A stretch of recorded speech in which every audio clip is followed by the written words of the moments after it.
मान्यवर कांचीराम साहब का 91वां जन्मदिन आयोजित किया और मुझे मुख्य अतिथि के रूप में आमंत्रित किया। इसके लिए हमारी तरफ से आप सबको बहुत बहुत धन्यवाद।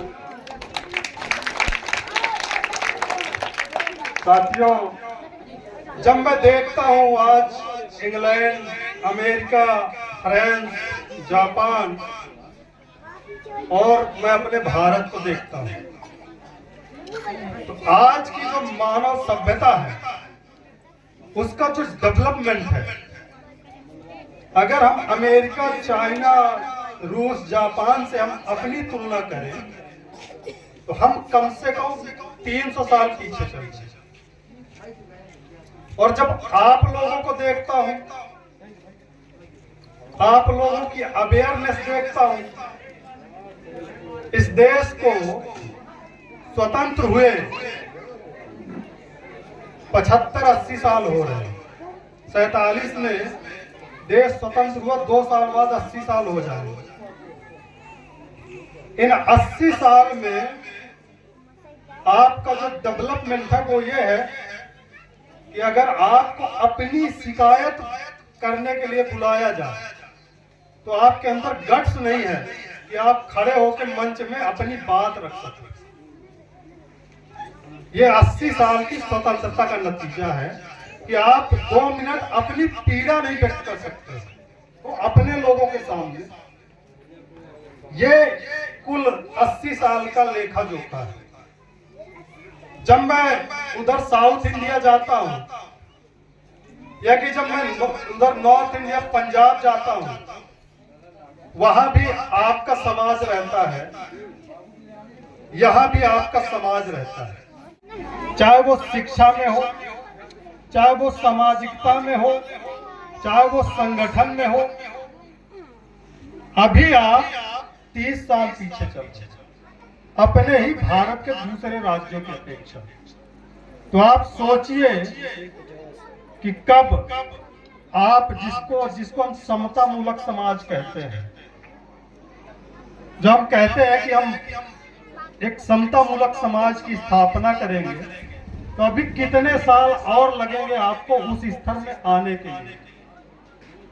आप जिनकी फोटो देख रहे हैं, ये पेरियार साहब है, पेरियार ईवी रामास्वामी नायकर।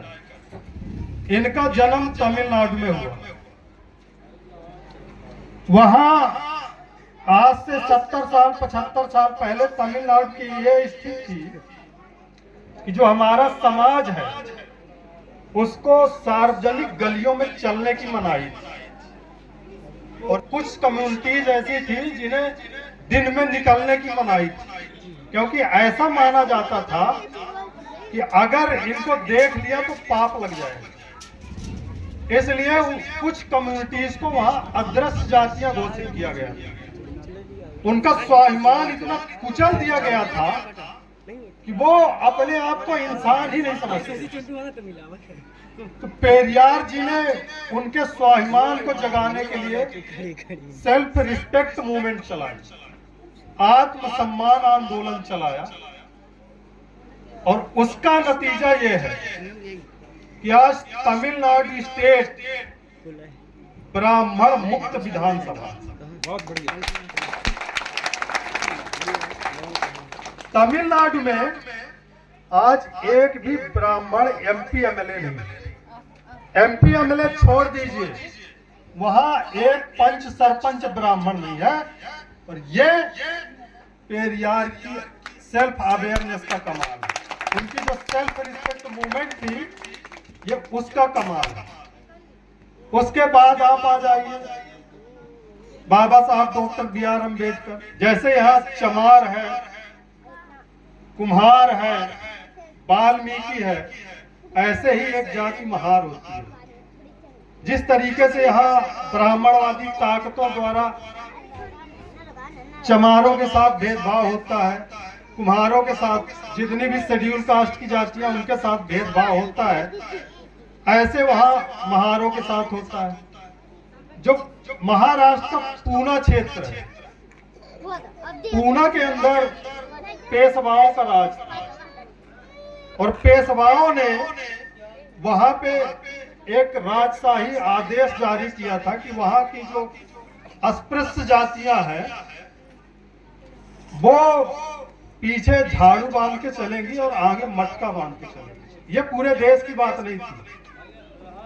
पूना के अंदर, पूना के जो शेड्यूल कास्ट है, अछूत थे, उनके लिए ये नियम वहां के पेशवा ब्राह्मणों ने लागू किया था। उसके लिए लड़ाइयां हुई। फूले जी ने उसके लिए बहुत संघर्ष किया। फूले जी की तस्वीर यहाँ नहीं है, लेकिन उनके संघर्ष को आप कम नहीं आंक सकते। छत्रपति साहू जी महाराज महाराष्ट्र के अंदर पैदा हुए, उन्होंने संघर्ष किया। बाबा साहब डॉक्टर B.R. अम्बेडकर ने संघर्ष किया। तब जाके वहां शेड्यूल कास्ट की जो जातियां थी उनको चलने का अधिकार मिला। अंग्रेज आए, अंग्रेजों ने पढ़ने का अधिकार दिया। अंग्रेजों की वजह से आपको IPC मिली, भारतीय दंड संहिता। उसकी वजह से जो मनुवाद था, मनुवाद का कानून ये था कि अगर आप कोई छोटा सा भी गुनाह करते हैं तो उसके लिए मैक्सिमम जो दंड हो सकता है वो दिया जाएगा। लेकिन अगर कोई ब्राह्मण बड़ा सा भी बड़ा गुनाह करे तो वो जाके गंगा नहा ले, माफ, उसका दंड जो है, उसका पाप धुल गया, उसके दंड माफ होगा। तो इस देश में जो IPC है, IPC ने मनुस्मृति की जो ये कठोर प्रताड़नाएं थी उसको कम कर दिया। ये जो IPC है, लॉर्ड मैकाले, मैं सब अंग्रेजों को तो अच्छा नहीं मानता, लेकिन उनमें एक व्यक्ति है जो क्रांतिकारी कदम उठाया जिन्होंने, वो है लॉर्ड मैकाले। 1835 में उन्होंने इस देश में सार्वजनिक शिक्षा पद्धति की व्यवस्था लागू की, जिसकी वजह से इतिहास में पहली बार अछूतों को भी पढ़ने का अधिकार मिला। जिनको शूद्र कहा गया, तथा कथित शूद्रों को पढ़ने का अधिकार मिला, और उसकी वजह से फूले पढ़ पाए, महार जाति में पैदा हुए डॉक्टर अम्बेडकर पढ़ पाए। नहीं तो कौन पढ़ने देता भाई? अगर अंग्रेज शिक्षा न देते, शिक्षा का अधिकार न देते, शूद्रों को तो मनुस्मृति के हिसाब से शिक्षा का अधिकार ही नहीं था, पढ़ने की मनाही थी। तो अंग्रेजों की बदौलत हमारे जो महापुरुष हैं उनको पढ़ने का अधिकार मिला। फूले पढ़ पाए, साहू पढ़ पाए, डॉक्टर अंबेडकर पढ़ पाए, और सिर्फ भारत में नहीं विदेशों में जाकर डिग्री ले पाए। ये अंग्रेजों की शिक्षा नीति का कमाल है। उसी लॉर्ड मैकाले ने 1860 में IPC लागू की, और उस IPC के लागू होते ही ये तय हो गया कि जो समान अपराध के लिए समान दंड दिया जाए। कोई जाति देख के नहीं। अगर ब्राह्मण मर्डर करता है तो उसको भी आजीवन कारावास होगा, अगर कोई चमार मर्डर करता है तो उसको भी आजीवन कारावास होगा। यानी समान अपराध के लिए समान सजा। अब आप पंडित जी होके अपराध से नहीं बच सकते। इससे पहले आप देखोगे यहाँ पे मुगलों का शासन था। मुगलों ने यहाँ 700 साल करीब राज किया, लेकिन ब्राह्मणों ने मुगलों के खिलाफ कभी आवाज नहीं उठाई। मुगलों की सत्ता के खिलाफ उन्होंने कभी संघर्ष नहीं किया, बल्कि मुगल राजाओं के साथ रिश्तेदारी जोड़ के अपनी बेटियां ब्याह के रिश्तेदारियां की। क्यों? जब इस देश में सदगुरु रविदास, सदगुरु कबीर, गुरु नानक देव इस मुगल ब्राह्मण गठजोड़ के खिलाफ लड़ रहे थे, क्योंकि ईसवी सन के बाद मनु ने एक विधान बनाया और उसमें उसने जो काम थे उसको कैटेगराइज किया। पहली बार उसने ये तय किया कि जो जिस जाति में जन्मा है, पहले उसने कार्यों का विभाजन किया और उनको फिक्स किया कि अगर ब्राह्मण पैदा हुआ ब्राह्मण के घर वो चाहे महामूर्ख हो, वो सम्मान के योग्य रहेगा। हर हाल में उसका सम्मान होना चाहिए। और शूद्र चाहे वो प्रकांड विद्वान हो, लेकिन अगर वो चमार के घर पैदा हुआ तो आप उसको अछूत ही समझोगे, उसका कोई सम्मान नहीं होगा। ये जो विधान है ये मनुस्मृति ने दिया, और इस देश में इस विधान के खिलाफ पहला संघर्ष शुरू किया सदगुरु कबीर ने, सदगुरु रविदास महाराज ने, गुरु नानक देव ने, गुरु नामदेव ने। ये वो मिडिल एज के वो हमारे संत महापुरुष हैं जिन्होंने इस ब्राह्मण मुगल गठजोड़ के खिलाफ संघर्ष किया, और उस संघर्ष को एक नाम दिया। गुरु नानक ने उसको एक नाम दिया सिखी। शायद आप लोग उस संघर्ष से परिचित नहीं है, क्योंकि वो जो संघर्ष है वो पंजाब और पंजाब के कुछ क्षेत्रों तक प्रसारित हो पाया, इधर तक नहीं आ पाया, इसलिए लोग सिखी से अनजान रहे। उस समय तुलसीदास जिसने रामचरितमानस लिखी, तुलसीदास कहता है कि पूजे विप्र सकल गुणहीना, शूद्र न पूजे गुण ज्ञान प्रवीणा। इसका मतलब वही है जो मनुस्मृति में लिखा है कि ब्राह्मण चाहे महामूर्ख हो वो पूजनीय है, और जो शूद्र वो चाहे गुण ज्ञान से संपन्न हो फिर भी उसका सम्मान नहीं करना चाहिए। ये ब्राह्मणों का विधान है, और जिसको आप कहते हो हिंदू धर्म। तो उसी टाइम रविदास जैसे संत महापुरुष कहते हैं ब्राह्मण मत पूजिए जो होवे गुणहीन, पूजिए चरण चंडाल के जो होवे गुण प्रवीण। तो इस तरीके से वो जो एक संघर्ष, एक बौद्धिक संघर्ष चल रहा था। एक तरफ ब्राह्मणवादी ताकतें थी जो अपनी आइडियोलॉजी, अच्छा ब्राह्मणवादी आइडियोलॉजी क्या है? ब्राह्मणवादी जो जिसको आप हिंदू धर्म कहते हैं वो क्या है? हिंदू धर्म का जो आधार है वो वर्ण व्यवस्था है। असमानता हिंदू धर्म का आधार है। जो एक पिरामिड नुमा जो व्यवस्था है, ब्राह्मण सबसे ऊपर, क्षत्रिय दूसरे दर्जे का हिंदू, बनिया तीसरे दर्जे का हिंदू, और शूद्र जो है चौथे दर्जे का हिंदू, और आप लोग अवर्णीय लोग हैं। आप लोग कोई वर्ण ही नहीं है, आप आउटकास्ट हिंदू हो, और सरल शब्दों में कहें तो जबरदस्ती के हिंदू हैं। भाई हिंदू धर्म में 4 वर्ण है ना, ब्राह्मण जानते हो आप, क्षत्रिय, वैश्य, शूद्र। शूद्र वो है जो टचेबल शूद्र, जिनको जो ब्राह्मणों की डायरेक्ट सेवा पानी कर सकता था। जैसे मान लो कि अब ब्राह्मण कहते हैं कि हमारा जो है तो हल कौन जोतेगा, तो एक जाति उन्होंने हल जोतिया वाली बना ली।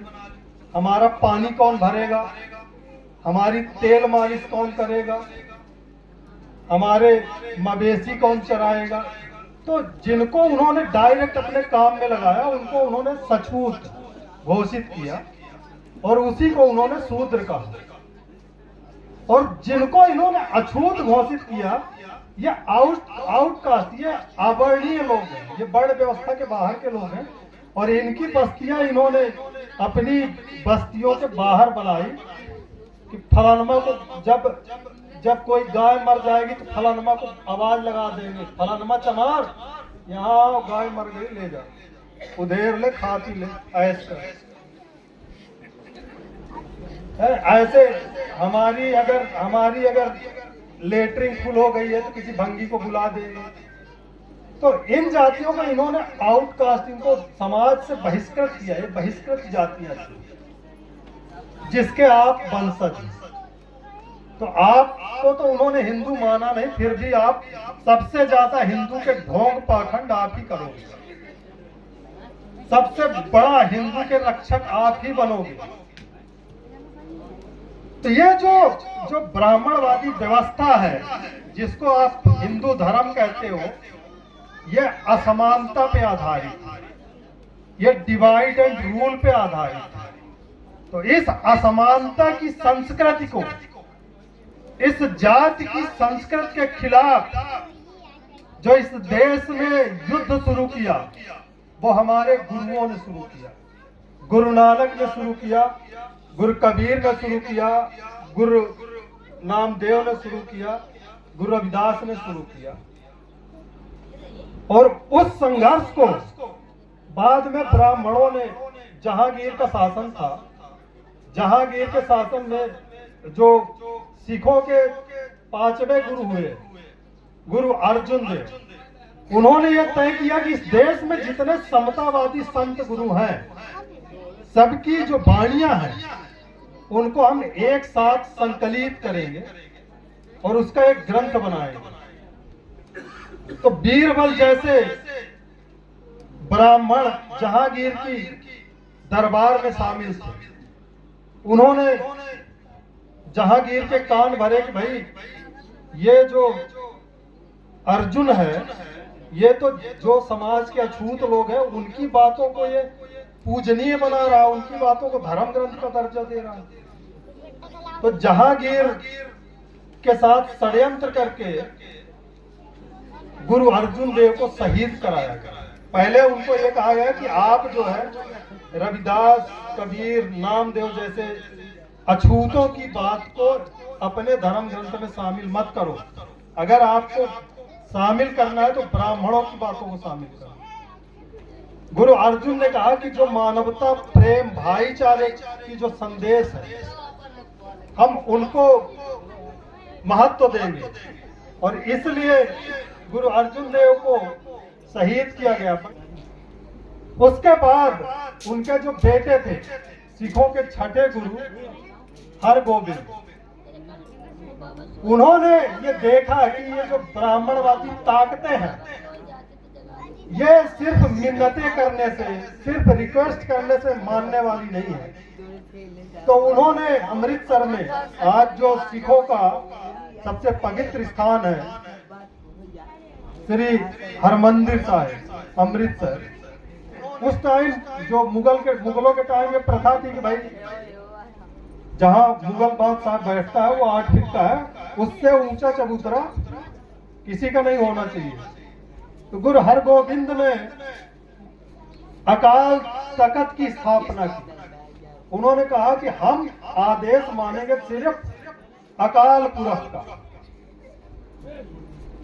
जो इस सृष्टि का रचयिता, जो अजोनी है, जो अजन्मा है, जिसका कभी जन्म नहीं हुआ, किसी योनि में जन्म नहीं हुआ, कोई अवतार नहीं हुआ, जो नेचर है, हम उसको सर्वशक्तिमान मानते हैं।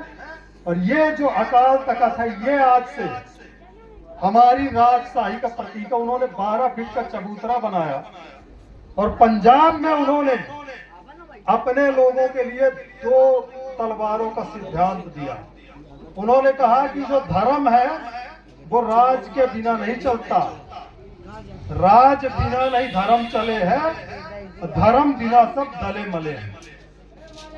तो उन्होंने 2 तलवारें धारण की। एक तलवार राजशाही का प्रतीक थी, एक तलवार धर्म का प्रतीक थी, अध्यात्म का प्रतीक थी। उसको उन्होंने नाम दिया मीरी पीरी। बाद में जो अंतिम गुरु हैं, 10वें गुरु गुरु गोविंद सिंह जी ने उस संघर्ष को आगे बढ़ाया, और इतिहास में पहली बार आज से 325 साल पहले 1699 को उन्होंने पूरे देश की एक सभा बुलाई आनंदपुर साहिब पंजाब में, और वहां पे उन्होंने घोषणा की, मानस की जात सब एक पहचान है। उन्होंने कहा इंसान की सिर्फ एक ही जाति होती है, और आपको इंसानों को सिर्फ इंसान के तौर पे पहचानना है। और उन्होंने वहां पे खालसा की स्थापना की, 5 प्यारे बनाए। और आपको जानकर हैरानी होगी कि उन 5 प्यारों में जिनको उन्होंने सबसे पहले दीक्षित किया, उन 5 प्यारों में से जो 4 थे वो शूद्र अछूत जाति हो। उन्होंने कहा कि आज से आपकी जो पुछैट है जाति, जैसे पूछने वाला अगर कोई ब्राह्मण आ गया तो जब तक वो आपके नाम के साथ साथ आपको पुछैट न जान लेगा कि आपका उपनाम क्या है, तब तक उसको वो ये नहीं तय कर पाए कि इसके साथ हम व्यवहार कैसा करें।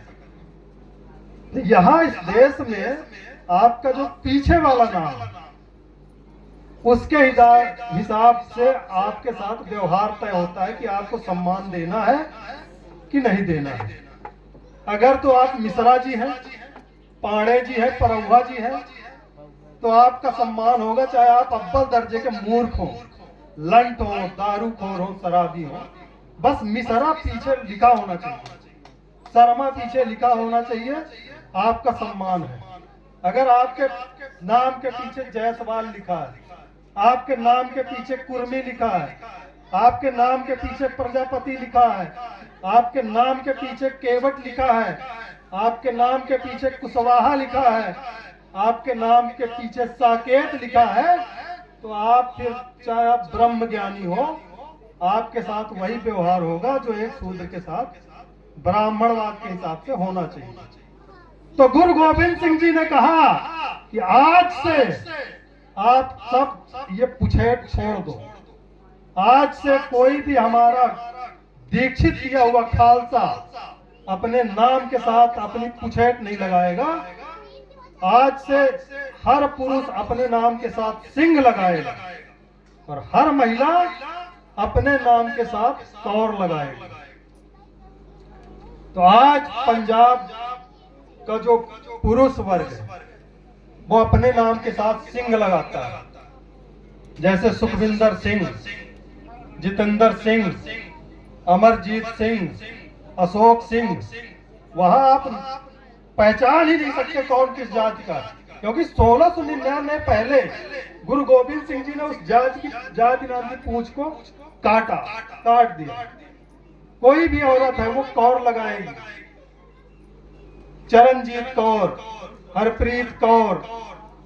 आप वहां जाति नहीं ढूंढ सकते।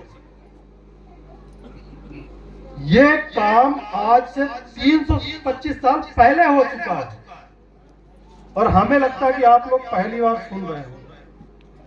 कुछ लोग हैं आप में से जिनको शायद पता हो, लेकिन लोगों को पता नहीं कि इतनी बड़ी क्रांति 325 साल 350 साल पहले हमारे गुरुओं महापुरुषों ने की है। और हम आज भी जाति का रोना रो रहे हैं, जात के नाम पे प्रताड़ित हो रहे हैं। उन्होंने इसके साथ साथ एक और चीज की, उन्होंने जिन्हें खालसा सजाया उनको कृपाण दी, तलवार, सिर्फ पुरुष को नहीं महिला को भी दी, और कहा कि ये कृपाण आपके ऊपर कृपा करेगी। अगर कोई जातिवादी, अगर कोई बलात्कारी, अगर कोई अन्यायी आए और आपके साथ अन्याय करने की कोशिश करे तो ये कृपाण है, इसको पकड़ो। ये आपकी भी सुरक्षा करेगी और आपके घर परिवार समाज की भी सुरक्षा करेगी। इसलिए आज आए दिन आप सुनते होंगे पूरे देश में आज जो बकरों का हाल है, रोज कटते हैं मेमियाते हैं, रोज कटते हैं मेमियाते हैं, वही हाल आज दलितों का है पूरे देश में। रोज काटे जाते हैं और बड़े बड़े सभा करके मेमियाएंगे, प्रदर्शन करेंगे और कहेंगे हमारी बहन का बलात्कार हो गया है, हमको इतने लाख मुआवजा दे दो, हमारे भाई का कत्ल हो गया है, हमको इतने लाख मुआवजा दे दो। अरे मूर्खों, बलात्कार और हत्या का कोई मुआवजा होता है? जिसका सम्मान चला गया, जिसकी इज्जत चली गई, जिसकी जान चली गई, उसका क्या कंपनसेशन है? क्या मुआवजा हो सकता है उसका? तो आज इस देश में जो दलितों की स्थिति है वो बकरे मुर्गे की जैसी है। रोज काटे जाते हैं, रोज मारे जाते हैं। अभी रात को मैं 3 बजे यहाँ पहुंचा हूँ स्टेशन।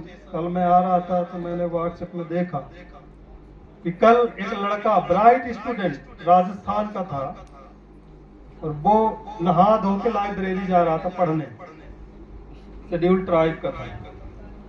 कुछ लोग आए उसको रंग लगाने के लिए। उसने रिक्वेस्ट की कि भाई हम लाइब्रेरी जा रहे हैं पढ़ने के लिए, हमको मत रंगो। और उन जातिवादियों को इतना बुरा लगा कि इसने हमको कैसे मना कर दिया और लाइब्रेरी में जाकर उसको गोली मार, कल के कल मर गया। अभी मैं तमिलनाडु में था। तमिलनाडु में हमारे साथी थे, हम गए थे एक लड़के से मिलने। वो अपने पैसे से बुलेट खरीदा, पैसा आया तो उसको लगा कि भाई पूरी दुनिया बुलेट चल रही है, हम भी चलेंगे। बुलेट लाया और उसका जो रास्ता था वो सवर्णों की बस्ती से था। वो बुलेट से आता था जाता था। और ये बात वहां के जो सवर्ण मनवादी थे उनको अच्छी नहीं लगी। और वो एक दिन निकल रहा था तो बगल में छुप के लोगों ने उसके ऊपर हाथ से ऐसे पकड़ा था तो दोनों हाथ में तलवार मारी, दोनों हाथ कटे। पैसा उसका, बुलेट उसकी, लेकिन वो सार्वजनिक रास्ते में अपनी बुलेट नहीं चला सकता। ये स्थिति है इस देश में आज हमारे समाज। वही का एक वाक्य 2 दिन पहले का और है। एक लड़का शेड्यूल कास्ट का, वो स्कूल में कबड्डी मैच जीत गया और जिस टीम से जीता वो सवर्णों की टीम। बाद में वो दूसरे दिन बस से स्कूल जा रहा था, वो सवर्णों को इतना गुस्सा आया कि ये शूद्र होके, ये दलित होके हमसे कैसे जीत गया कबड्डी खेल में। तो उसको बस से उतार के उसको बुरी तरीके से पीटा, उसकी हड्डी पसलियां तोड़। 100 साल पहले आप अपने पसंद का खाना नहीं खा सकते थे, अपने पसंद का कपड़ा नहीं पहन सकते थे, अपने पसंद के जेवर नहीं पहन सकते थे, सार्वजनिक रास्तों में नहीं चल सकते थे, सार्वजनिक कुएं तालाब में पानी नहीं पी सकते थे। ये पगड़ी दस्तार आप नहीं बांध सकते थे। जब कोई ब्राह्मण आता था, जब कोई जमींदार आता था तो आपके सर में, जो आपके बुजुर्गों के सर में जो पगड़ी बंधी होती थी उसको हाथ में लेके यहाँ दबा के ऐसे दंडवत होना पड़ता। आप मुछ नहीं रख सकते, एक दार मुछ। ये जो मुछ का ये ताव है ना, ये यहाँ के जो सामंती ठाकुर है वो अपने बाप की जो है जागीर समझते हैं। राजस्थान में पिछले साल की घटना है, एक मेघवाल लड़के ने 1 दार मुंह से रख ली और वहां के कुछ सामंतवादी गुंडों ने, हिंदू गुंडों ने मूछ रखने के कारण उसकी हत्या कर दी। तो 100 साल पहले आप ये सब नहीं कर सकते थे। आज क्या आप कर पा रहे हैं?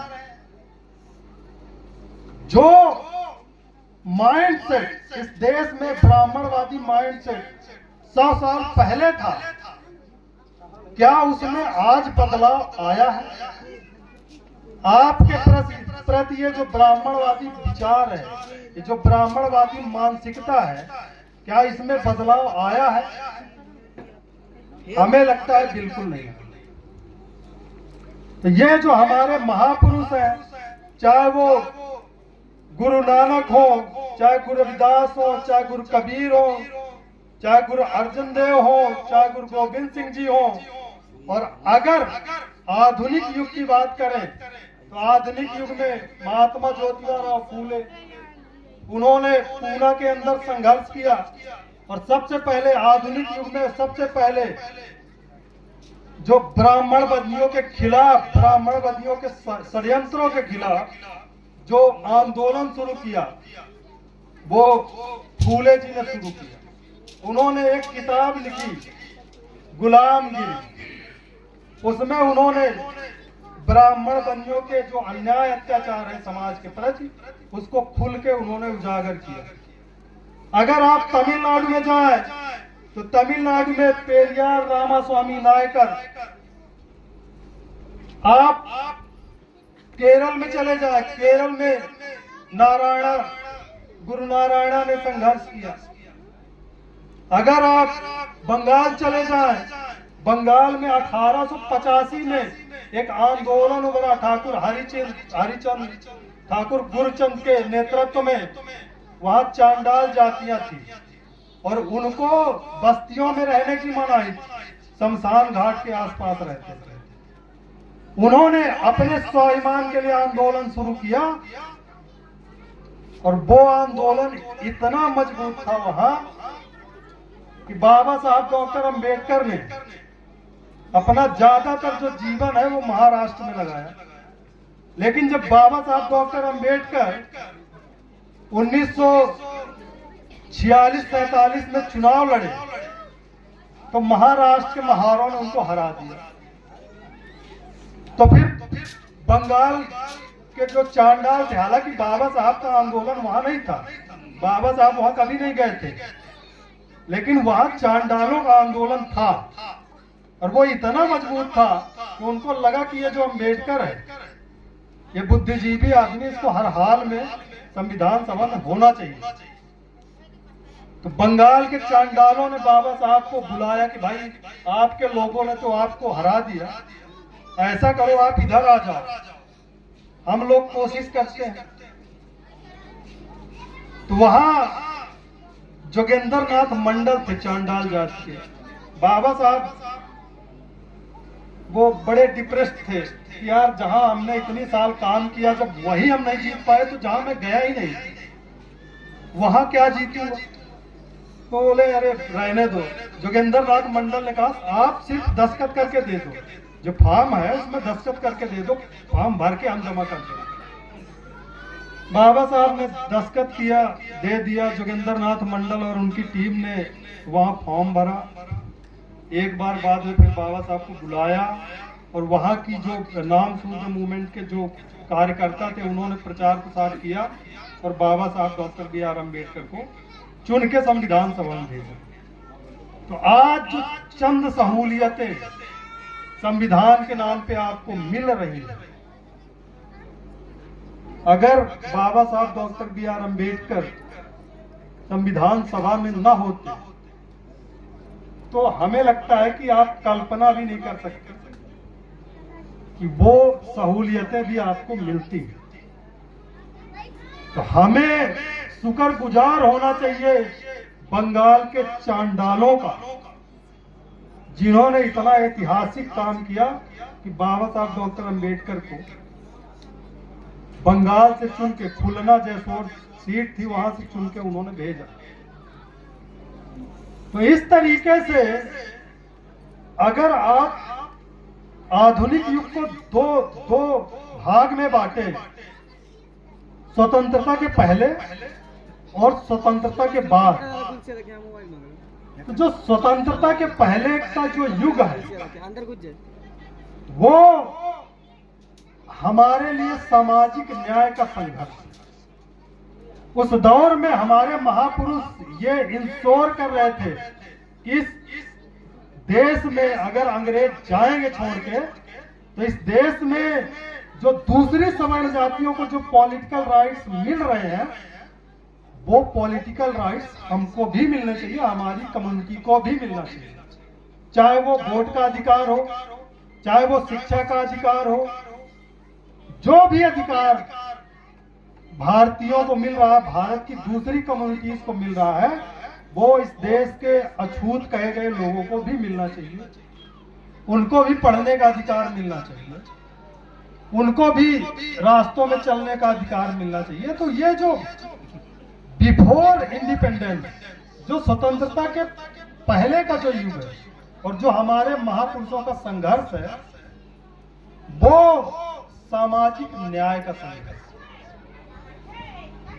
स्वतंत्रता के बाद संविधान बना, संविधान में आपको जो पूना पैक्ट में जो तय हुआ था, हालांकि पूना पैक्ट वो जो ब्रिटिश गवर्नमेंट ने जो कम्युनल अवार्ड दिया था उसको गांधी एंड कंपनी ने छीन लिया और उसके एवज में पूना पैक्ट मिला। और जिस दिन इस देश में पूना पैक्ट की व्यवस्था लागू हो गई, 24 सितंबर 1932 के अगले दिन डॉक्टर अंबेडकर ने बिरला धर्मशाला में एक सभा हुई और उस सभा में ये कहा, ये जो कम्युनल अवार्ड के रूप में हमारे समाज को जो रसदार फल मिला था, इस पूना पैक्ट के माध्यम से गांधी एंड कंपनी ने उस फल का रस चूस लिया और छिलका अछूतों के मुंह में फेंक दिया। तो जो पूना पैक्ट के नाम पे जो आरक्षण मिला वो छिलका था, पूरे फल का छिलका था, और वो छिलका भी आज तक आपको पूरा पूरा नहीं मिला। चाहे आप शिक्षा में आरक्षण देख लो, चाहे आप नौकरियों में आरक्षण देख लो, और राजनीति में जो राजनीतिक आरक्षण है उसका तो कहे ही क्या। वो तो पूना पैक्ट के माध्यम से जिन्होंने पूना पैक्ट किया उन्होंने इस देश में दलितों की राजनीतिक नसबंदी कर दी। क्योंकि जिस दिन इस देश में पूना पैक्ट हुआ उस दिन यह तय हो गया था कि इस व्यवस्था के तहत जीत कर आने वाला दलित मुंह में पट्टी बंधा कुत्ते के समान होगा। ये मैं नहीं कह रहा हूं, ये डॉक्टर अंबेडकर ने कहा है। किन परिस्थितियों में पूना पैक्ट हुआ वो आप सब जानते हैं, लेकिन पूना पैक्ट हमारे समाज की कबर था। राजनीतिक रूप से हमारे लोगों को जो दोहरे अधिकार मिले कम्युनल अवार्ड के रूप में, पूना पैक्ट करके वो राजनीतिक अधिकार खत्म कर दिए गए, राजनीतिक नसबंदी कर दी गई। हमारे समाज का आप देख लो, 121 सांसद हैं शेड्यूल कास्ट के, आए दिन शेड्यूल कास्ट के साथ अन्याय, अत्याचार, हत्याएं, बलात्कार हो रहा है। मुश्किल से कोई रिजर्व सीट से जीता किसी एक का मुंह खुल जाता होगा तो खुल जाता होगा, नहीं तो आपको नहीं लगेगा कि 121 सांसद आपका प्रतिनिधित्व कर रहे हैं। ठीक इसी तरह पूरे देश की जो विधानसभाएं हैं, करीब 1200-1300 सीटें शेड्यूल कास्ट के लिए एमएलए सीटें रिजर्व है। एक एमएलए आपको नहीं मिलेगा जो समाज के हित में खड़ा हुआ दिखाई दे, जो समाज के हित के लिए लड़े। ये पूना पैक्ट की देन है। तो स्वतंत्रता के बाद, अकॉर्डिंग टू माय अंडरस्टैंडिंग, स्वतंत्रता के बाद जो सबसे महत्वपूर्ण आपको अधिकार मिला वो वोट का अधिकार था। क्योंकि जब 25 नवंबर 1949 को संविधान सभा का अंतिम बैठक हुई, उस बैठक में बाबा साहब डॉक्टर BR अम्बेडकर ने एक महत्वपूर्ण बात कही थी कि आज जब से इस देश में संविधान लागू होगा, यानी 26 जनवरी 1949 से एक व्यक्ति एक वोट होगा, एक वोट की एक कीमत होगी। लेकिन जो हमारे देश की जो समाज व्यवस्था है उसके तहत इस देश में सामाजिक और आर्थिक असमानता कायम रहे। तो संवैधानिक रूप से हमें राजनीतिक समानता मिली। उसके लिए बाबा साहब डॉक्टर अंबेडकर ने कहा कि जो इस देश की जो सरकारें हैं वो जल्द से जल्द इस देश में व्याप्त सामाजिक और आर्थिक असमानता को समाप्त करने का प्रयास करें, और नहीं तो इस देश में सामाजिक और आर्थिक रूप से असमान लोग इस संसद द्वारा, इस संविधान सभा द्वारा बड़ी मेहनत से बनाई इस कृति को ध्वस्त कर देंगे। कौन लोग? जो सामाजिक और आर्थिक असमानता से ग्रसित है। कौन लोग ग्रसित है भाई सामाजिक आर्थिक असमानता से? कौन सामाजिक और आर्थिक असमानता से ग्रसित है? किसके साथ गैर बराबरी होती है? हमारे लोगों के साथ। तो बाबा साहब का यह मानना था कि अगर इनको जल्दी जल्दी सामाजिक आर्थिक असमानता इनकी दूर नहीं की गई तो ये इस व्यवस्था के खिलाफ संघर्ष कर देंगे। ये जो कृति है इसको उखाड़ देंगे, ध्वस्त कर देंगे। और हमारे लोगों ने कहा कि हम इसको पूजेंगे, आरती लगा लगा के पूजेंगे। यहां संविधान को पूजते हैं उत्तर भारत में, फिर भी कोई अधिकार सुरक्षित नहीं। दक्षिण भारत में संविधान को पढ़ते हैं, पूजते नहीं है। जब जरूरत पड़ी 1957 में, जब जबरदस्ती के आर्टिकल थोपे गए संविधान में अमेंडमेंट करके, तो पेरियार ने सार्वजनिक रूप से उस संविधान को जलाया। 3 सितंबर 1953 को डॉक्टर बी.आर. अम्बेडकर ने राज्यसभा के अंदर कहा, इस संविधान से हमारे समाज का कोई भला नहीं होने वाला। लोग कहते हैं कि डॉक्टर अम्बेडकर आप संविधान रचयिता है, लेकिन मैं कहता हूं मैं एक भाड़े का लेखक था, और जो हमें कहा गया अपनी इच्छा के खिलाफ भी जाके हमने बहुत कुछ किया। ये मेरी वर्डिंग नहीं है। 3 दिसंबर 1953 का भाषण आप डॉक्टर अम्बेडकर का उठा के देख लेना, राज्यसभा का। वो किसी कानून को कानून की तरह देखते थे। अगर वो कानून हमारे समाज के हित में है तो हम उसका रिस्पेक्ट करेंगे, अगर वो हमारे समाज के हित में नहीं है तो हम उसको फालतू की रिस्पेक्ट नहीं देंगे। आपको पता है तमिलनाडु में कितने % रिजर्वेशन है? तमिलनाडु में 70 के दशक से 69% रिजर्वेशन, क्योंकि वो संविधान को पूजते नहीं, संविधान को लिए नौटंकी नहीं करते, संविधान को पढ़ते हैं।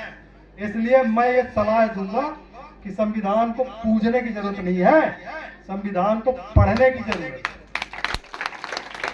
जब आप संविधान को पढ़ोगे तब आपको रास्ते पता चलेंगे कि हमें हमारे बचाव के रास्ते क्या है। इस देश में संविधान के अलावा भी कानून लागू है। आईपीसी हो गई, सीआरपीसी हो गई, इंडियन एविडेंस लॉ हो गया, हिंदू कोड बिल्ला हो गया। आपने आज तक संविधान नहीं पढ़ा, उनको क्या पढ़ोगे, कब पढ़ोगे? तो ये संविधान जो है एक ढांचा देता है, सब कुछ संविधान नहीं है। संविधान एक ढांचा है जिसके अकॉर्डिंग आपको इस देश का संचालन करना है, उसके लिए संविधान निर्देश देता है।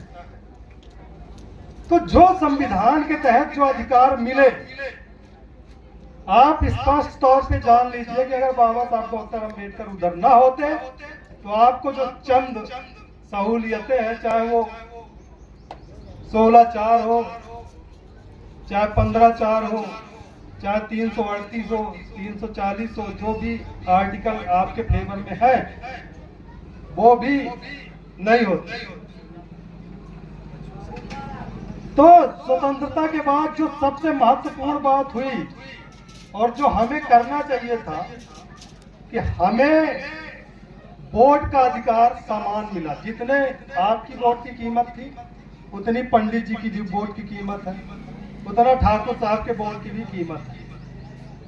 तो जब बाद में इस संघर्ष में, अब चूंकि मान्यवर कांसीराम साहब चमार समाज में पैदा हुए, पंजाब के अंदर उसको रविदासिया समाज बोला जाता है। पंजाब के अंदर ब्राह्मणवाद नहीं है क्योंकि वहां गुरुओं ने क्रांति कर दी। तो गुरु गोविंद सिंह के समय जो चमार थे वो तलवार थाम लिए। कांसीराम जी भी बोलते थे कि एक बार होशंगाबाद यहाँ भाषण चल रहा था कांसीराम जी का, तो यहाँ के चमारों को उन्होंने कहा कि चमार 3 तरीके के होते हैं भाई, एक जूता बनाने वाला, एक जूता खाने वाला और एक जूता मारने वाला। अब आप तय करो कि आप कौन से वाले चमार हो। जूता खाने वाले हो, जूता बनाने वाले हो कि जूता मारने वाले हो। तो उन्होंने कहा कि आज भी आप राफी लिए घूमते हो, लेकिन पंजाब का चमार गुरु गोविंद सिंह के समय में, जब गुरु गोविंद सिंह जी को आपको पढ़ना चाहिए। एक किताब मैंने, वो अंग्रेजी में किताब थी, उसको मैंने हिंदी में ट्रांसलेट किया है, वो सिख हिस्ट्री के, और हमें लगता है कि आपको जानना चाहिए। बड़ी दिलचस्प हिस्ट्री है। जब कश्मीर के ब्राह्मण आए और गुरु गोविंद सिंह जी को उन्होंने कहा कि अगर आप इन शूद्रों को अपने धर्म में, अपने पंथ में शामिल ना करें तो हम आपके साथ हो जाएंगे। तो गुरु गोविंद सिंह जी का जवाब था कि जिनके जाति और कुल माही, सरदारी नहीं भई कदाही, तिन्ही को सरदार बनाऊं तबे गोविंद सिंह नामदार। उन्होंने कहा कि जिनके जात पात कुल में कभी राजपाट नहीं रहा, उनको मैं राजपाट दूंगा, उनको सरदारी दूंगा, तब मैं गुरु गोविंद सिंह कहलाने के लायक। तो भाई पंजाब में तो 1699 में जाति की पूंछ काट दी गई थी। ये हमने एक किताब ट्रांसलेट की है, इसका टाइटल है फूल जो लहू में खिले। यहाँ तो कीचड़ में खिलते हैं, लेकिन पंजाब में जो फूल खिला है वो लहू में खिला है। पंजाब का जो सिख इतिहास है वो कुर्बानियों का इतिहास है। इस देश में आप देखिए, आज आपकी आबादी इस देश में 16-17% है। 16-17% का मतलब है कि करीब 30 करोड़ से ऊपर। इसके बाद भी आप बकरों की तरह, मुर्गों की तरह काटे जाते हैं। कोई आपसे नहीं डरता। आप खूब धरने प्रदर्शन कर लो, खूब जयकारे लगा लो, खूब पुलिस का घेराव कर लो, वहां से घेराव करके वापस आ रहे होगे, तब तक पता चला 2 और कट गए। ये स्थिति इस देश में 1%, 1.5% सिख है। और आपने 2019-20 में जब किसानों के ऊपर भारतीय जनता पार्टी RSS की सरकार ने पूरे देश के ऊपर 3 काले कानून लादने का प्रयास किया, तो उसके खिलाफ कौन अड़ा? पंजाब के सिख। 700-800 सिख शहीद हुए उस ठंड में। वहां हम लोग थे इस आंदोलन में, मैंने उनका डेडिकेशन देखा। 700-800 लोग शहीद हो गए। 6 महीने, 7 महीने, साल भर वो रोड में बैठे रहे और मोदी की नाक में दम करके रख दिया। जो मोदी अपने आप को तुर्रम खा समझता है, अपने आप को कहता है कि हम इस विश्व गुरु वाले तथाकथित देश के सबसे बड़े, लोकतंत्र के सबसे बड़े नेता हैं, उसको माफी मांगने पे मजबूर कर दिया। उसने हाथ जोड़ के माफी मांगी और 3 कृषि कानून रिपील हुए, वापस लिए गए। 1% सिखों के हौसले का कमाल देखो। और आप गिनती के 15-16% रोज मारे जाते हो, रोज काटे जाते हो, रोज धरने करते हो, रोज प्रदर्शन करते हो। ब्राह्मणवादी ताकतों को कोई फर्क नहीं पड़ता। इसलिए जब मान्यवर कांसीराम साहब पंजाब से बाहर है, पंजाब के अंदर कोई जातिवाद था नहीं, तो उनको नहीं पता था ब्राह्मणवाद होता क्या है। जब वो पंजाब के बाहर आए तो कांसीराम जी ने कहा कि हमारे यहाँ, जब मैं स्टूडेंट था तो मैं सोचता था कि यार ये ब्राह्मण तो बड़ी दबी कचली कौम होती है, लेकिन जब मैं पंजाब के बाहर आया और इनका तांडव देखा तो हमें एहसास हुआ ये मुट्ठी भर लोग इस देश की 85% लोगों के सर पे बैठ के तांडव कर रहे हैं। तो उन्होंने सोचना शुरू किया कि भाई ये तांडव कैसे खत्म किया जाए। मान्यवर कांसीराम कहते हैं कि जब मैंने पूना पैक्ट का इतिहास पढ़ा तो मेरे सामने 2 ही रास्ते नजर आए। कि इस पूना पैक्ट के रहते, इस राजनीतिक आरक्षण व्यवस्था रहते हमारा समाज कभी आजाद नहीं हो सकता। तो या तो हम आत्महत्या करके मर जाएं या हम संघर्ष का रास्ता अपनाएं। बाबा साहब डॉक्टर बी.आर. अम्बेडकर के संघर्षों की वजह से आपको स्वतंत्र भारत में वोट का अधिकार मिल गया। उस वोट के अधिकार को कैसे यूटिलाइज करना, उस वोट का महत्व क्या है, इस देश की 85% आबादी को अगर किसी शख्स ने समझाया वो मान्यवर कांसीराम। तो आजकल कुछ दलित चमचे जो ब्राह्मणवादी ताकतों के पीछे चंद सहूलियतों के लिए उनके तलवे चाटते हैं, वो कांसीराम पे उंगली उठाते हैं कि कांसीराम ने क्या किया, कांसीराम ने क्या किया। दरअसल हमारे समाज का आजकल ये चरित्र हो गया कि जो कुछ चंद सहूलियतें आपको दे दे तो आप उसकी खूब जय जयकार करोगे, खूब उसको सर माथे पे लिए घूमोगे। लेकिन कोई अगर आपको स्वनिर्भर बनना सिखाए, आपको स्वाभिमान और गरिमा के साथ जीना सिखाए, तो वो आपको बड़ा बुरा लगता है।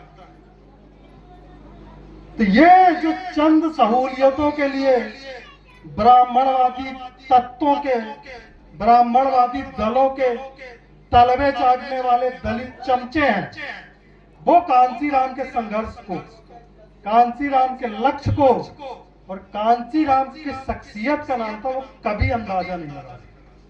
मान्यवर कांसीराम साहब वो पहले शख्स थे जिन्होंने इस देश में एक फार्मूला तैयार किया। उन्होंने अपने लोगों को कहा कि अगर आप दलित बने रहोगे तो कांटे पीटे जाते रहोगे, अगर आपको मांगने वाले से देने वाला बनना है, अगर आपको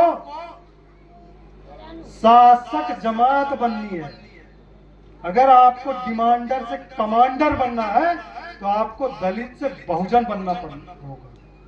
उन्होंने एक फार्मूला दिया कि जो ब्राह्मणवादी व्यवस्था से प्रताड़ित, शोषित, पीड़ित जातियां हैं, किसी का हो सकता है थोड़ा कम शोषण हो रहा हो, किसी का हो सकता है थोड़ा ज्यादा शोषण हो रहा हो, लेकिन इस ब्राह्मणवादी व्यवस्था में जो तथाकथित शूद्र और अति शूद्र हैं और जो कन्वर्टेड, जो माइनॉरिटीज हैं,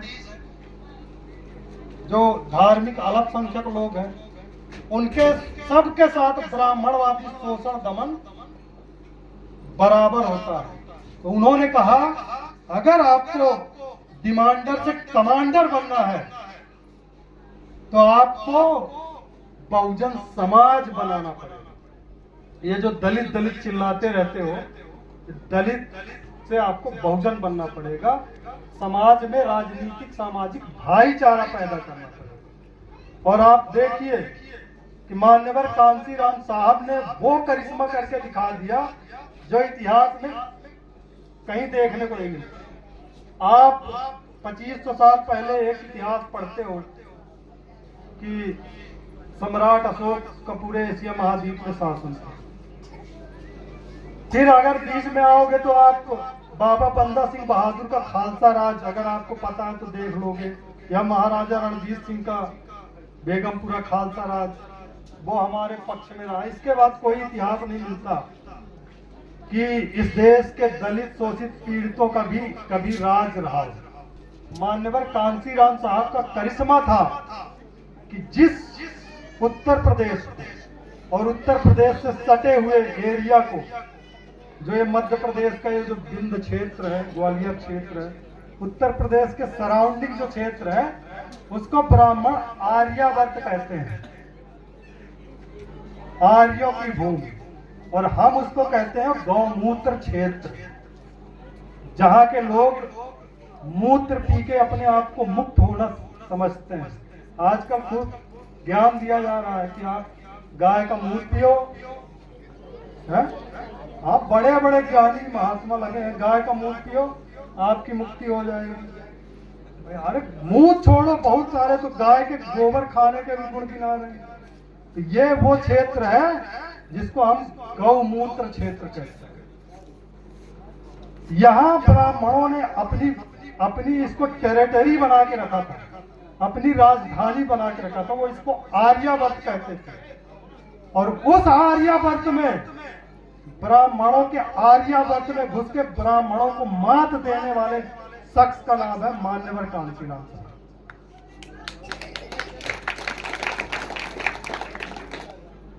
जिस समाज का आत्म सम्मान एकदम मर गया, जब वो महाराष्ट्र वापस निराश होके आए, वहां एक धारणा बनी हुई थी, हो सकत नाही। उस हो सकत नाही की लहर को मान्यवर कांशीराम साहब ने उत्तर प्रदेश में हो सकत है करके दिखाया। ये मान्यवर कांशीराम साहब का करिश्मा था और आप सब उस बात के गवाह हैं। उस क्रांति में हमारा भी खून पसीना लगा है, आप लोगों का भी खून पसीना लगा है। आप सबका, मान्यवर कांशीराम साहब ने जो क्रांति शुरू की उसमें आप सबका खून पसीना शामिल है। यह मूवमेंट ऐसे रातों रात नहीं खड़ा हो गया, लाखों लोगों की कुर्बानी लगी इसमें, लाखों लोग मारे गए, लाखों लोगों के घर परिवार तबाह हुए, लाखों लोगों ने करोड़ों रुपया जोड़ा, तब जाके यह मूवमेंट सफल हुआ। और मान्यवर कांशीराम साहब इस सोच के व्यक्ति थे कि वो हर स्टेट को तैयार करना चाहते। उनका विजन राष्ट्रीय था, क्योंकि उनको पता था कि जो ब्राह्मणवाद रूपी बीमारी है, ये कोई एक प्रदेश दो प्रदेश की बीमारी नहीं है, ये पूरे देश की बीमारी है। और इस बीमारी का अंत, क्योंकि संविधान के अनुसार इस देश में संघीय व्यवस्था, और जो सबसे ज्यादा पावरफुल है वो सेंटर है, संघ स्टेट। तो अगर आपको बड़े बदलाव करने हैं तो आपको सेंटर में शासक बनना पड़ेगा। स्टेट में रह के आप कुछ भी नहीं कर सकते, स्टेटों के पास बहुत ज्यादा अधिकार नहीं है। इसलिए कांशीराम साहब का मानना था कि अगर इस समाज की जो सदियों पुरानी गुलामी है उसको मुक्त करना है तो आपको राष्ट्रीय मूवमेंट को खड़ा करना पड़ेगा। इसलिए आप देखेंगे मान्यवर कांशीराम साहब ने अपने कार्यकाल में हर स्टेट में 2, 4, 6 स्टेट लेवल के लीडर तैयार करने की प्रक्रिया शुरू की। लेकिन मान्यवर कांशीराम साहब के बाद साथियों, कोई भी महापुरुष हो, अगर उसके अनुयायी उत्तराधिकारी जो होते हैं वो उसके सपने को कैरी फॉरवर्ड करते हैं और ईमानदारी से उसको सफलता की ओर ले जाते हैं, तो न सिर्फ उसका सम्मान होता बल्कि उनके गुरुओं नेताओं का भी सम्मान बरकरार रहता है। लेकिन अगर कोई तथाकथित उत्तराधिकारी नालायक निकल जाए, अगर किसी बाप का बेटा नालायक निकल जाए, बेईमान निकल जाए, तो फिर उसकी तो भद पिटती ही पिटती है, उसके बाप की भी भद पिटनी शुरू हो जाती है। तो मान्यवर कांशीराम साहब की डेथ के बाद मायावती जी के हाथों में इस ऐतिहासिक मूवमेंट की कमान आई और उन्होंने क्या किया, जिन ब्राह्मणवादी ताकतों से 2500 साल पुराना संघर्ष था उनसे उन्होंने समझौता कर लिया। कांशीराम ने कहा कि जो ब्राह्मणवाद के आधार पर शोषित पीड़ित जातियां हैं उन पे भाईचारा पैदा करके बहुजन समाज बनाना है। और मायावती ने कहा दलित ब्राह्मण गठजोड़ करना है, बाकी जातियां अपना अपना देख लें। तो मायावती के दलित ब्राह्मण गठजोड़ का नतीजा ये हुआ कि 2007 में जो बीएसपी 206 सीट के साथ पूर्ण बहुमत में आई थी, उसका सारा क्रेडिट उत्तर प्रदेश का ब्राह्मण ले गया, सारे बेनिफिट्स ब्राह्मण ले गए। और 2012 में जब चुनाव हुआ तो बहुजन समाज पार्टी 207 सीट से धड़ाम से गिर के 80 सीटों में आ गई। उसके बाद का इतिहास आप देख लीजिए। 2014 का चुनाव हुआ, बहुजन समाज पार्टी 0 में आ गई। 2017 का चुनाव हुआ, उसमें 18 विधायक जीते, उसमें भी सब इधर उधर चले गए। 2019 का लोकसभा चुनाव हुआ, सपा से गठबंधन के कारण 10 सीटें आई और धीरे धीरे वो भी खिसक गए। 22 का जो विधानसभा चुनाव हुआ, उसमें सिर्फ 1 सीट उत्तर प्रदेश में। मैं बाकी प्रदेशों में बात नहीं कर रहा, बाकी प्रदेशों में तो वो इतने गर्त में जा चुकी है कि उसकी औकात और आज खड़ी हो रही नई पार्टी की औकात में कोई अंतर नहीं। इस स्टेट में जिस पार्टी के एमपी एमएलए हुए, जिसका 6-7% तक वोट रहा, आज वो 1% वोट मेंटेन करने की हैसियत में नहीं। जिस पार्टी के हर स्टेट में 4-6 लीडर होते थे, उसका आज मैं आपसे पूछता हूं कि 41 साल हो गए बहुजन समाज पार्टी को बने। आप ये बताइए, बहुजन समाज पार्टी का मध्य प्रदेश का नेता कौन? बताइए। अरे कोई होगा तब जानेगा ना। बिना नेता की पार्टी चल जाएगी, बिना नेता के सरकार बना लोगे, बिना नेता के चुनाव जीत लोगे, बिना नेता के संघर्ष कर लोगे। क्यों? ये सोचने वाली बात है कि 41 साल पुरानी पार्टी ने एक प्रदेश स्तर का नेता पैदा नहीं किया। तो आपका भविष्य कितना उज्जवल है इस पार्टी में, आप अंदाजा लगा सकते हैं। तो मायावती की बेईमानियों के कारण बहुजन समाज पार्टी का मटिया मेट हुआ और लाखों मिशनरी कार्यकर्ता जो बड़ी हिम्मत करके इस मिशन में जुड़े थे, उनके घर परिवार तबाह हो गए। आज उनकी औलादें उनको कोसती हैं कि बड़े मिशनरी बन रहे थे, तुम्हारे चक्कर में न हमारा घर बन पाया, न हम पढ़ लिख पाए।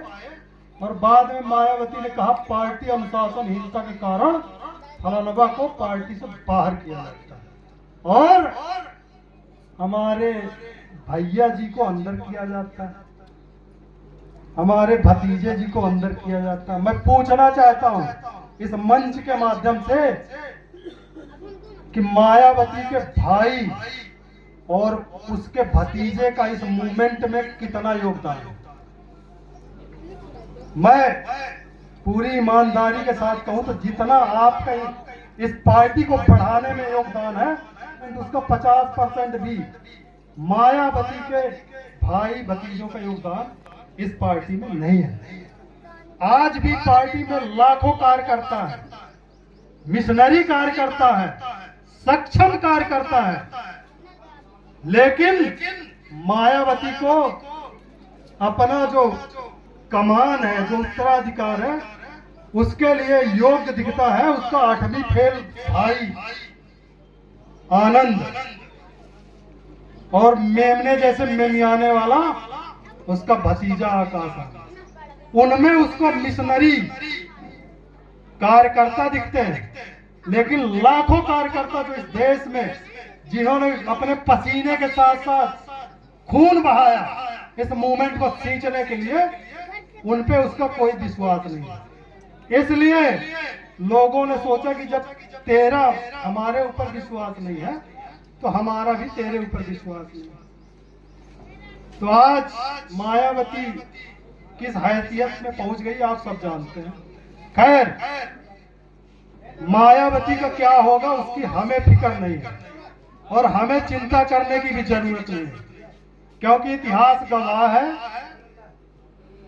कि जो जैसा किया है वो ऐसा भोगा है। इस देश में गद्दारों का जो असर है बहुत बुरा हुआ है, और वो असर मायावती के साथ भी होगा। आने वाले समय में मायावती का कोई नाम लेने वाला नहीं होगा। खैर, मायावती की चिंता नहीं है, उसने जो किया है वो भोगेगी, सवाल उसका नहीं है। सवाल ये है कि जो अन्याय अत्याचार 100 साल पहले हमारे साथ होते थे वो तो अभी भी हो रहे हैं। तो इस अन्याय अत्याचार से कैसे निपटा जाए? जब मैं अपने लोगों को रोज कत्ल होते देखता हूं, ब्राइट इस समाज की नस्ल कुशी का षड्यंत्र चल रहा है।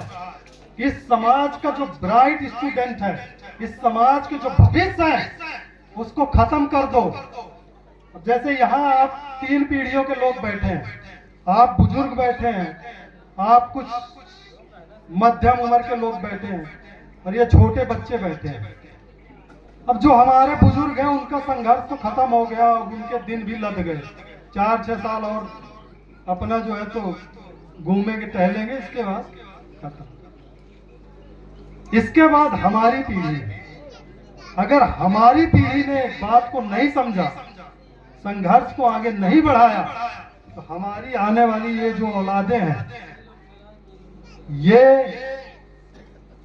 गुलाम पैदा हो। इस तरीके की नस्ल कुशी कि किसी समाज को गुलाम बनाना है तो उसकी शिक्षा की जड़ खत्म कर दो। जैसे फूले ने कहा था ना कि शिक्षा बिना मति गई, मति बिना गति गई, गति बिना वित्त गया, वित्त बिना शूद्र हताश हुए और सदियों की गुलामी सहने के लिए मजबूर हो गए।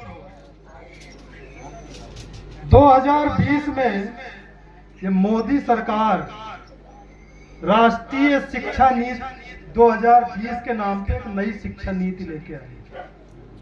और वो शिक्षा नीति इस सोच पे आधारित है कि इस देश में एक नए हिंदू समाज का निर्माण करना है, एक नए समाज का निर्माण करना है, एक नए हिंदू समाज का निर्माण करना है। उस समाज का जिसको आप बोलो कि इस गोबन में च्यवनप्राश के गुण, इसको खा जाओ तो बिना नानुकूर के खा ले। जिसको ये कहे कि इस गाय के मूत्र में अमृत बसता, इसको पी लो, तो बिना तर्क किए उसको पी जाए। जो नई शिक्षा नीति का जो सिलेबस है 5+3+3+4, उसमें जो पहली जो 3 साल आपके बच्चे की उम्र हुई, इसके बाद आप सरकार को सौंप दोगे आप अपना बच्चा, ये लो भाई 3 साल का बच्चा हो गया, आप अपने हिसाब से ट्रेन करो इसको, आंगनबाड़ियों में ले जाके इसको ट्रेन करो, फिर पहली कक्षा में ले जाओ, दूसरी कक्षा। और उनका पाठ्यक्रम क्या है? उनका पाठ्यक्रम जो है वो वैदिक शिक्षा पे आधारित, वैदिक संस्कृति पे आधारित। और वैदिक संस्कृति क्या है? वैदिक संस्कृति ये है कि वो कहती है कि विराट पुरुष के मुंह से पैदा हुआ ब्राह्मण, विराट पुरुष के भुजा से पैदा हुआ क्षत्रिय, विराट पुरुष के पेट से पैदा हुआ बनिया, विराट पुरुष के पैर से पैदा हुआ शूद्र, और इनके सबके काम निर्धारित है। आपको आपके जो काम निर्धारित शूद्रों वाले, वो आपको कौशल विकास योजना के लिए आपको तैयार किया जाएगा और आपको बढ़िया जूता बनाना सिखाया जाएगा। आप जो है अपने समरसता पे रहते हुए बढ़िया क्वालिटी का जूता बनाओ और उसको बेचो, उसी से अपनी जीत का आर्जन करो। इस शिक्षा नीति के लिए ये ब्राह्मणवादी सरकार आपके बच्चों को तैयार करने वाली है। ये जो नीति 2020 जो नई शिक्षा नीति आई, लेकिन हमारे समाज को क्या मतलब भाई? क्या इस देश में क्या हो रहा है, क्या नहीं हो रहा है, इसको कोई मतलब नहीं। आज होली आया है, यहाँ तक दारू पीना है, फिर जो है तो लौटना है सुअरों की तरह, जैसे सुअर लौटते हैं कीचड़ में, नालियों में, ऐसे हमारे लोग जो है तो लौटते हैं। आप इंसान बनने की प्रक्रिया कब शुरू करोगे? आज दुनिया रोज नए आयाम रच रही है और आप जो है सुअर मानसिकता में पले हो। तो इस सुअर मानसिकता से आप इंसान कैसे बनेंगे, उसके लिए मान्यवर कांसीराम साहब ने प्रयास किया। तो आज उस मिशन को मायावती ने मटिया मेट कर दिया है। इसलिए हम लोगों को लगा, अब मैं मध्य प्रदेश में पैदा हुआ और आपके पड़ोस में पैदा हुए, तो इस गांव से हमारा खून का भी रिश्ता है। तो आप लोग सोचिए, ये जो बहुजन द्रविड़ पार्टी हम लोगों ने जो बनाई है, वो इसलिए बनाई है कि अब हमें अपना संघर्ष स्वयं करना होगा। कब तक हम दूसरों के, अभी तक आप जो है उत्तर प्रदेश और नेताओं के चक्कर में रहे कि उत्तर प्रदेश से कोई नेता आएगा, हमें शासक बना के चला जाएगा, और उसका नतीजा यह है कि 40 साल में आप एक नेता पैदा नहीं कर पाए। तो इसलिए हमारा ऐसा मानना है, हमें खुद प्रयास करने होंगे।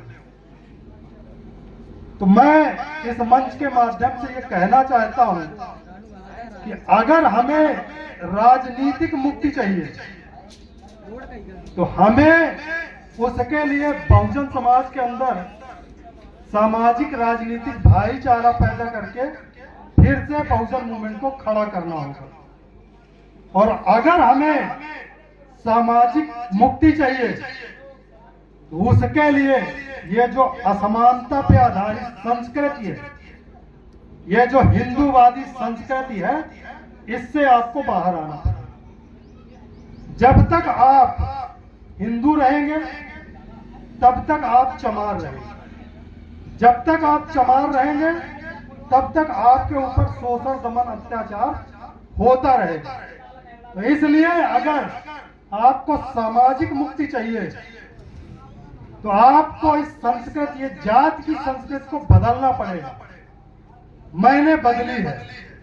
आज मैं जहां जाता हूं तो लोग हमको हमारा नाम नहीं पूछते, हमारी दस्तार और हमारी जो दाढ़ी देख के वो पहले सरदार जी कहना शुरू कर सकते। तो आज हमारी पहचान, हमारी संस्कृति बदल गई।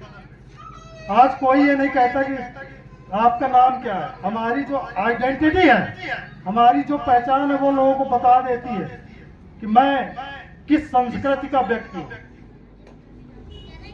अगर आप शांत बैठे और आपकी गर्दन काटने के लिए सामने से कोई चढ़ा आ रहा है तो आप शांत रह के कितना बच लोगे।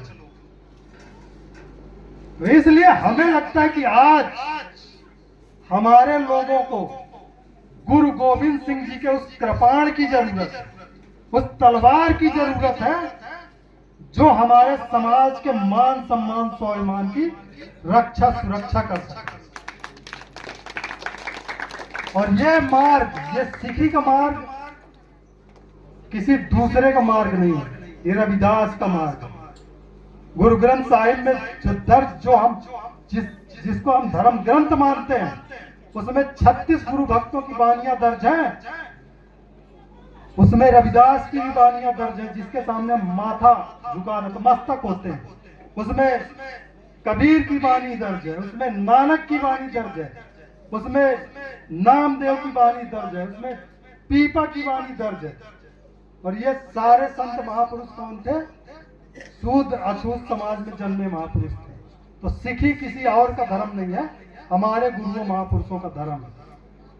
तो इसलिए आप कल्पना कीजिए, मैं क्यों कह रहा हूं, आज यहाँ मैं कई गांव देखता हूं, हमारे गांव की 100 घर की आबादी, एक कोई सनकी ब्राह्मणवादी गुंडा, कोई ठाकुर, कोई ब्राह्मण आता है, हमारे घर में घुसता है, हमारे गांवों में घुसता है और हमारे किसी भाई को ताला पकड़ घसीट के पूरे मोहल्ले के सामने पीटता है और चला जाता है। हमारे लोगों के अंदर इतना हौसला नहीं है कि वो उसको रोक सके, जबकि वो संख्या में 100 है।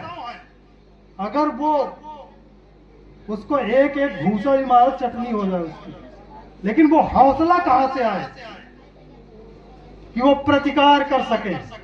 ऐसे लोगों के लिए गुरु गोविंद सिंह जी ने कहा था कि चिड़ी नाल में बाज तुड़ावा, गिदड़ा नू में शेर बनावा, 1.25 लाख से एक लड़ावा, तवे गोविंद सिंह नाम धरावा।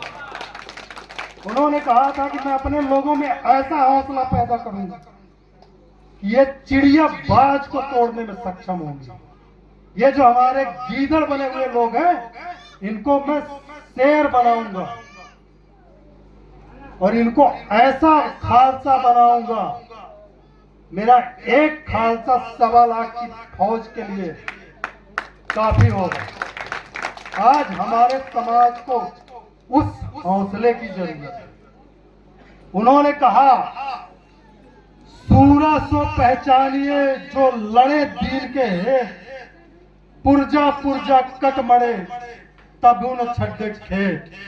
उन्होंने कहा, सूरवीर उसको पहचानिए, सूरवीर वो होता है जो दीनों के लिए, गरीबों के लिए, दुखियों के लिए लड़े, और इस लड़ाई में अगर वो एक बार डट जाए तो फिर वो पैर पीछे न खींचे, चाहे उसकी बोटी बोटी कट जाए। सूरा सो पहचानिए जो लड़े दीन के, पुरजा पुरजा कट मरे तब न छड्डे थे। आज हमें इस हौसले की जरूरत है। इसलिए ये जो मार्ग है, ये जो सिखी का मार्ग है, ये सम्मान का मार्ग है, ये स्वाभिमान का मार्ग है, ये मानवता का मार्ग है, ये लोगों में प्रेम और भाईचारे का मार्ग है। गुरुओं ने कभी किसी के साथ अन्याय नहीं किया, कभी किसी के साथ असमानता नहीं की। जब इस देश में जाति देख के ये तय हो रहा था कि किसके साथ उठना बैठना है, किसके साथ नहीं, तब गुरु नानक ने पंगत और संगत शुरू किया। पंगत और संगत, उन्होंने कहा कि उन्होंने जो अमृतसर की स्थापना की, वहां गुरु ग्रंथ साहिब जी की स्थापना हुई, तो उस अमृतसर के 4 दरवाजे उन्होंने बनवाए कि कोई भी श्रद्धालु जिधर से भी चाहे आ सकता है। तो उन्होंने देखा कि कुछ जो लोग हैं, वो जो पंगत है उधर नहीं जाते, लेकिन जब यहाँ संगत में जब तब आ जाते हैं, लेकिन उधर साथ बैठ के खाना नहीं खाते। तो उन्होंने कहा, पहले पंगत फिर संगत। कहा जो भी इधर आएगा वो पहले एक साथ एक पात में बैठ के खाएगा और इसके बाद गुरुद्वारे के अंदर संगत में आएगा।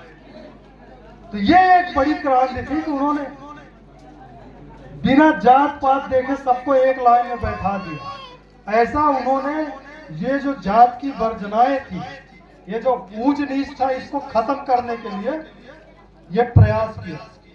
आज से 500 साल पहले, 600 साल पहले, उस जमाने में दो महत्वपूर्ण व्यक्ति पैदा हुए। एक का नाम आप जानते हैं, तुलसीदास, जिसने रामचरितमानस की रचना कर दी और उसमें उसने एक पात्र बनाया राम। और उस तुलसीदास ने एक तरफ तो राम को भगवान कहा, अब चूंकि भगवान क्षत्रिय था, दूसरे दर्जे का हिंदू, इसलिए उसको भगवान तो बनाया, लेकिन हर बात पे उसको ब्राह्मणों के पैरों के नीचे दंडवत होता दिखाया। पूरी रामचरितमानस आप पढ़ लो, उसमें प्रभु श्री राम बिना ब्राह्मणों की आज्ञा के कुछ नहीं करते। ब्राह्मण ने कहा कि ये शूद्र जो है शिक्षा ग्रहण कर रहा है सम्मुख, इसलिए इसको जाके कत्ल कर दो। वो तथाकथित पुरुषोत्तम राम, जिसको ये भगवान कहते हैं, उसको इतना अकल नहीं आई और वो जाके उसकी हत्या कर दी। बहुत कुछ है, अब कहेंगे तो फिर इनके मिर्ची लग जाएगी, इसलिए शॉर्टकट में समझिए कि इनके राम राज का मतलब ये है कि असमानता पे आधारित समाज, जहां पे उसने कहा ढोल गवार शूद्र पशुनारी सकल ताड़ना के अधिकारी, ये तुलसी का राम राज। जहां पे वो कहता है कि जो स्त्री है, जो शूद्र है, जो अनपढ़ है, वो जैसे ढोल को पीटा जाता है उसके योग्य है। पूजिए विप्र सकल गुणहीना, शूद्र पूजे गुरु ज्ञान प्रवीणा। तो जिसको ब्राह्मणवादी ताकतें राम राज कहती है, असल में वो मनु राज, मनु का राज है, जिसको राम राज कहती है।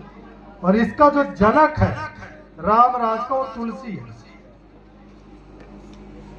तुलसी चूंकि ब्राह्मण है, ब्राह्मणों को तुलसी की बात का महत्व पता था, इसलिए ब्राह्मणों ने तुलसी की बातों पे अमल किया और आज वो अपना राम राज स्थापित करने में कामयाब हो गया। आज है, राम राज लाने की जरूरत नहीं है, उनका राम राज चल रहा, उनका मनुराज चल रहा है। तुलसी से 130 साल पहले, करीब 130 साल पहले रविदास पैदा हुए। आप लोग जानते होंगे रविदास किस समाज में पैदा हुए, किस समाज में पैदा हुए रविदास?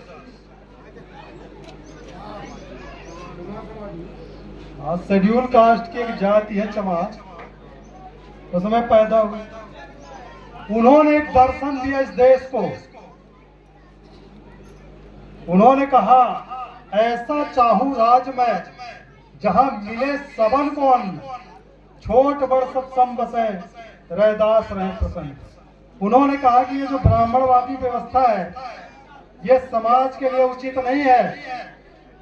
मैं ऐसा राज चाहता हूं, ऐसा समाज चाहता हूं, ऐसा समता मूलक समाज चाहता हूं जहां कोई भूखा ना रहे,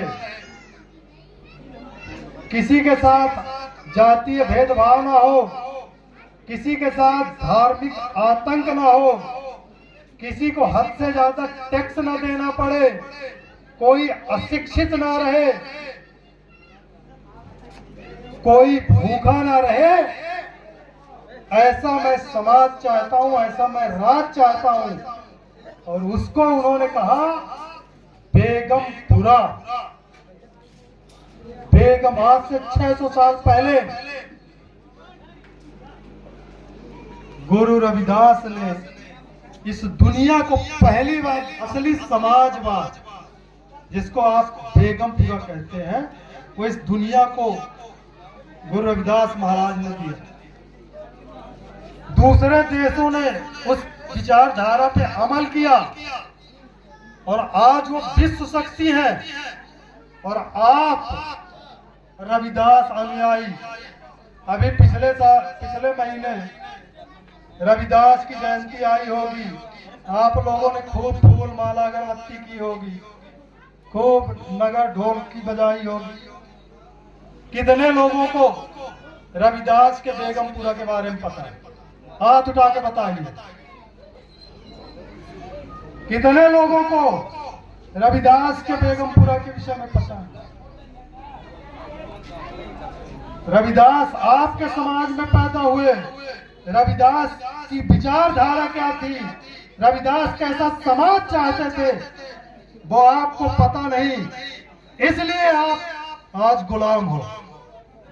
ब्राह्मणों को उनका जो गुरु था उनका जो महापुरुष था तुलसीदास, वो कैसा समाज चाहता था, वो ब्राह्मणों को पता था, इसलिए उन्होंने अपना जुगाड़ सेट कर लिया। आज इस देश को उन्होंने राम राज में तब्दील कर दिया। इस देश को अगर कोई विचारधारा इस देश को जाति मुक्त कर सकती है, इस देश से धार्मिक आतंक मिटा सकती है, इस देश में ऊंच नीच की बराबरी को खत्म कर सकती है, तो वो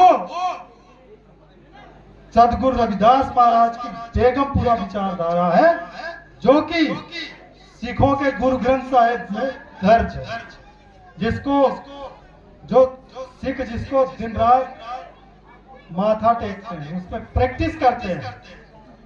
तो आज हमारे समाज को उस विचारधारा की जरूरत है। आज हमारे समाज को बेगमपुरा खालसा राज की जरूरत है। इसलिए 2019 में आज ही के दिन जब हमने बहुजन द्रविड़ पार्टी की स्थापना की, तो हम लोगों ने पार्टी की विचारधारा बेगमपुरा खालसा राज ने दी। तो ये जो पार्टी है, सरदार जीवन सिंह जी के नेतृत्व में हम काम कर रहे हैं, और हमारी पार्टी की विचारधारा है बेगमपुरा खालसा राज लाना। इस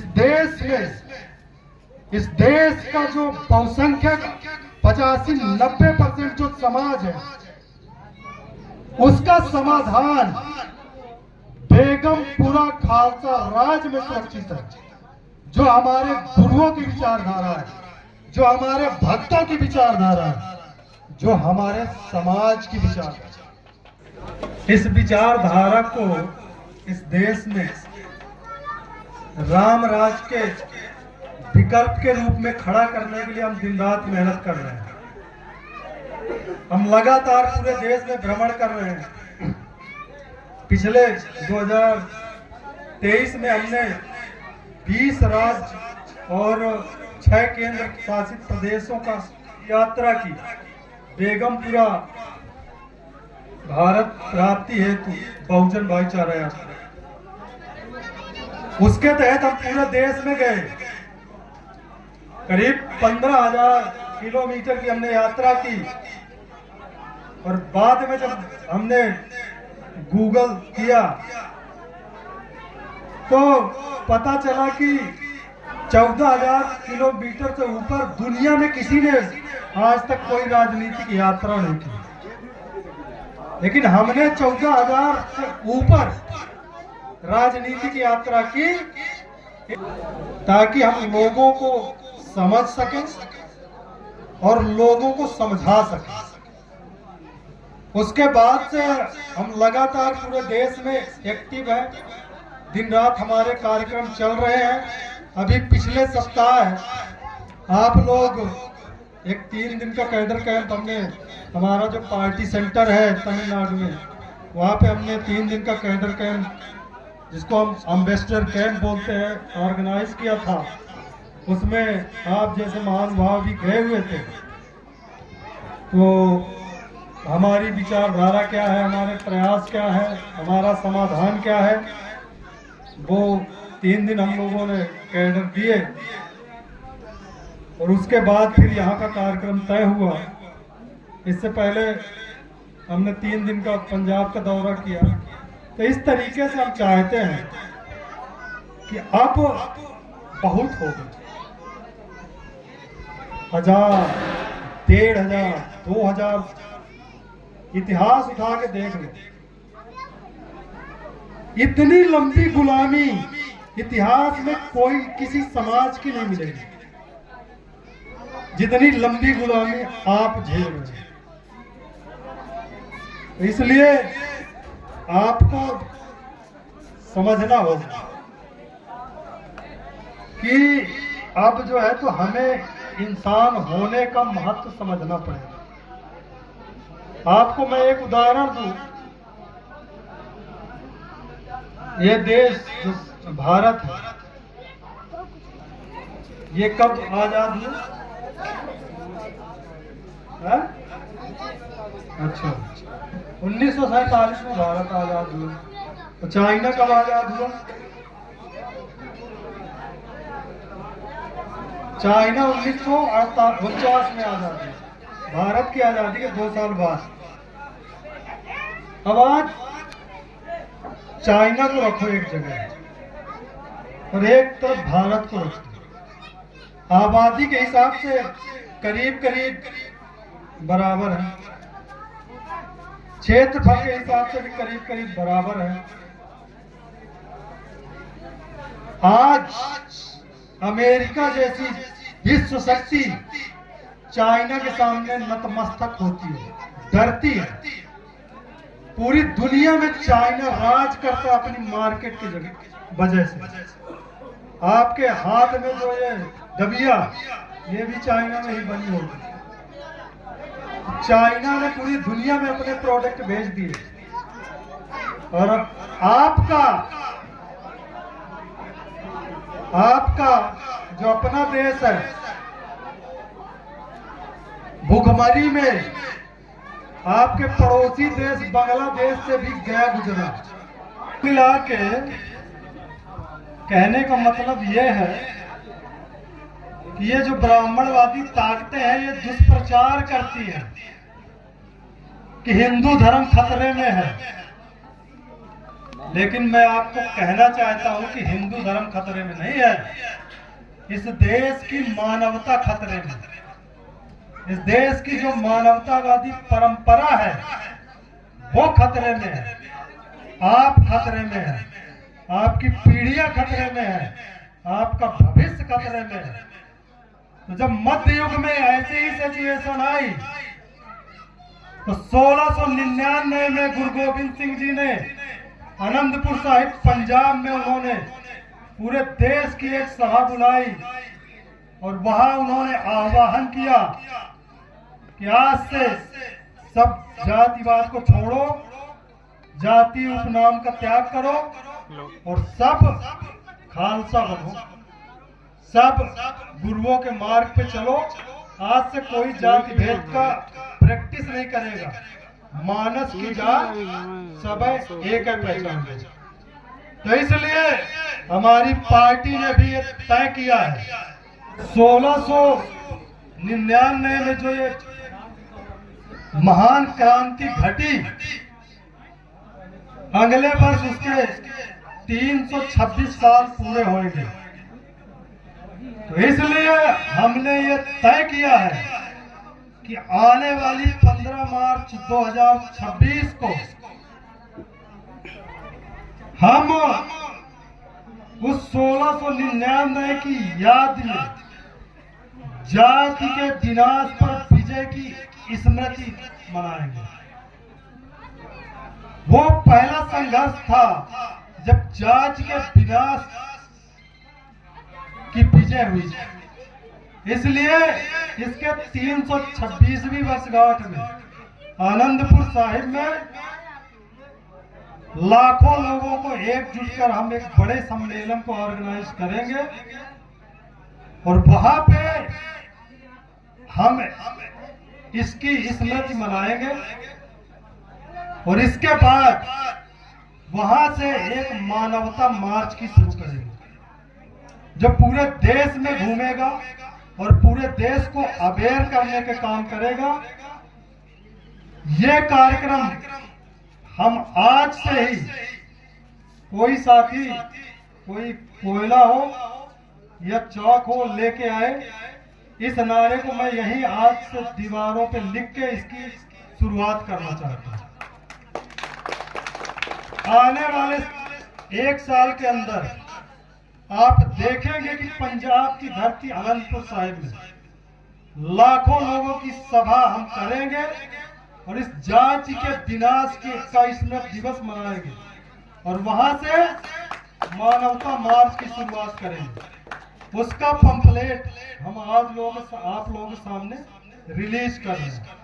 मैं अपने साथियों को चाहूंगा कि वो आए और संयुक्त रूप से इस पंपलेट को रिलीज करें।